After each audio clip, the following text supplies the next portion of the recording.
Welcome to EdApp. My name is Dan. This session is on navigating NurtureCloud reporting.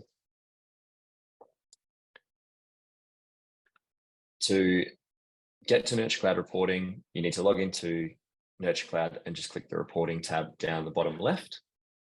What you see when you navigate to reporting will depend on your level of access. So a principal will be able to see all the agencies that they may have attached to their particular business.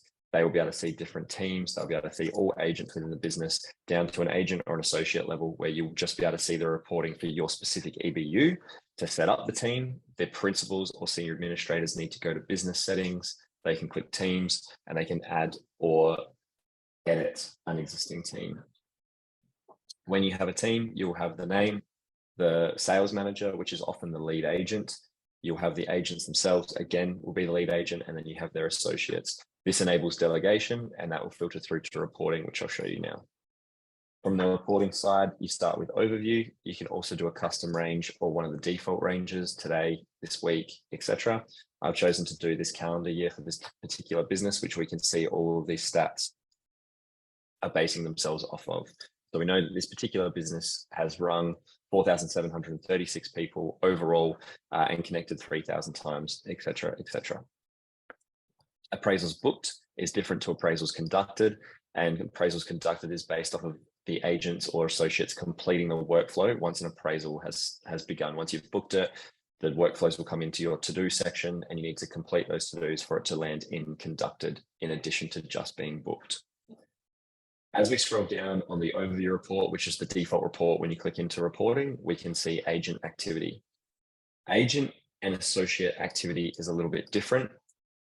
Associate activity will be sparked when someone is set as an associate in a team. So Jordan will appear in associate activity because he is able to be delegated calls. So once he was put into Damon's team, Damon will appear up here somewhere. Here he is. Once Jordan was put into Damon's team, Damon was able to delegate him data. And when he calls that data, it will appear down here. It should be a relatively similar number to what Damon sees on calls made on his behalf, although this can vary depending on how many teams an associate is applied to. So if one associate works across multiple teams or multiple associates work in a team, then this number could be the sum of multiple people, one or the other. So when we break this down, we've got the total calls made themselves. These are the calls that will be to data that is assigned to this particular person involved. So the marketing contact one or the property rep, whatever you've assigned your database sync to, they will be the calls that they make to their own data. The calls made on their behalf, of course, as we've discussed, are calls that their associates or concierge or someone else might make on their behalf. It needs to be delegated for them to do that. The appraisals booked, that's fairly self-explanatory. Recent propensity calls and their percentage of clearance, and then outstanding calls. In the smart call list, you will not see overdue or never connected until you've done your propensity first. So you'll see propensity, depending on your call goal for that day. If I set my call goal at 10 and I get 10 propensity calls, I'll have no overdues surfaced until I make those propensity calls because they're the priority. Once I make my way through propensity, I'll see overdue. Once I make my way through overdue, I'll see never connected. So we can make our way down, and then we see the associate activity. It's very similar.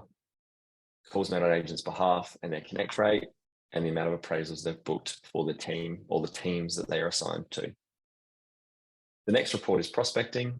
The difference between these two, so if you were looking at a particular agent and you were wondering why the prospecting number of calls is probably less than what the overall number of calls made in overdue is because prospecting only applies to calls that are made through the smart call list. So prospecting and smart calls, the only ones that will be recorded in the prospecting module are those, whereas the overdue will have the combination of all smart calls as well as any calls that are made outside of the smart call list. So if I was using the property filter or if I was using the search button function to find someone in particular, then those calls would go into overview, whereas prospecting is only the prospecting module. That's why those numbers are a little bit different.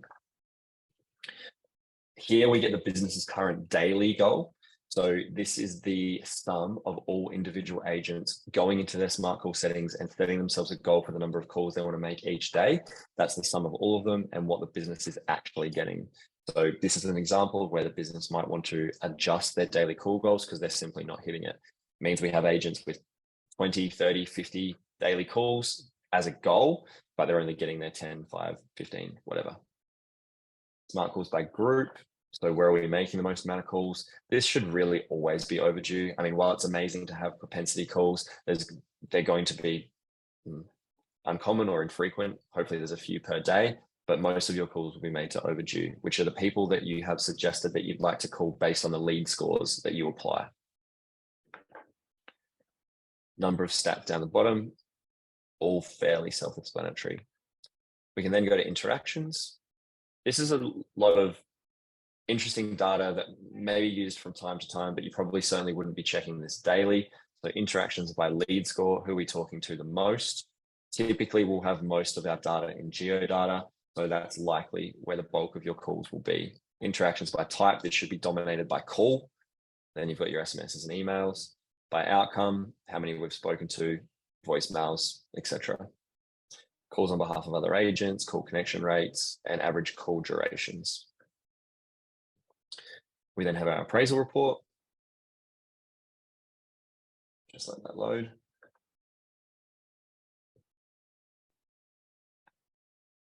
Actually, I'm going to do my custom range again. Sorry.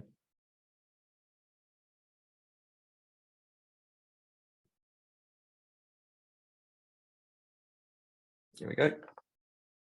So from the start of the year, we've requested 28 appraisals, we've logged 99, we've booked 151, etc., etc. And this is the leaderboard of logged appraisals. So it's not just booking them, but it's actually conducting them and logging them. Appraisals by type, always in person. When you book an appraisal, you've got the ability to set it as in person or virtual, which is why there's a breakup. Not sure how many are doing virtual anymore, but it is there as an option. And requests by source. So the agent request or potentially an active pipe request if you've got active pipe. Trends. This one is an interesting one. So again, oops, I will do my custom date range. So this is the database size of the whole office and the breakup.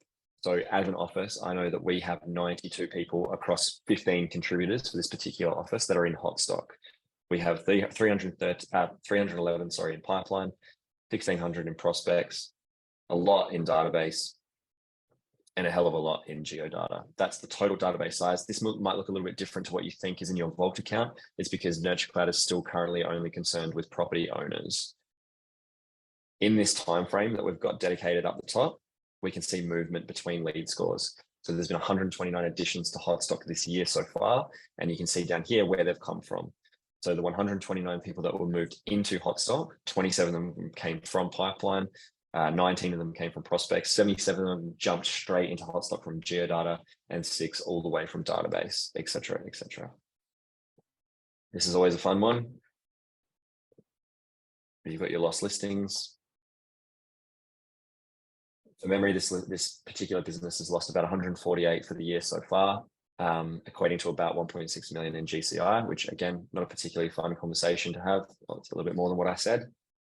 And we can see our win to loss ratio. So 37% of listings that come to market that did live within our database were won, and 62% of listings that went to market that we did have the data for were actually lost. It starts to explain how or why that happened. And if the whole office is using NurtureCloud, you start to get a really clear picture of how we've lost these listings. And 110 of those people were lost simply because we didn't connect with them. We didn't ring them. Of the ones that we did try and ring, 41 had contact attempted and 11 were not connected. So we had a pretty good hit rate when we tried to call the person of actually getting a hold of them. 30 were connected, but only 7 were appraised of those that were selling. Now, this is the interesting part.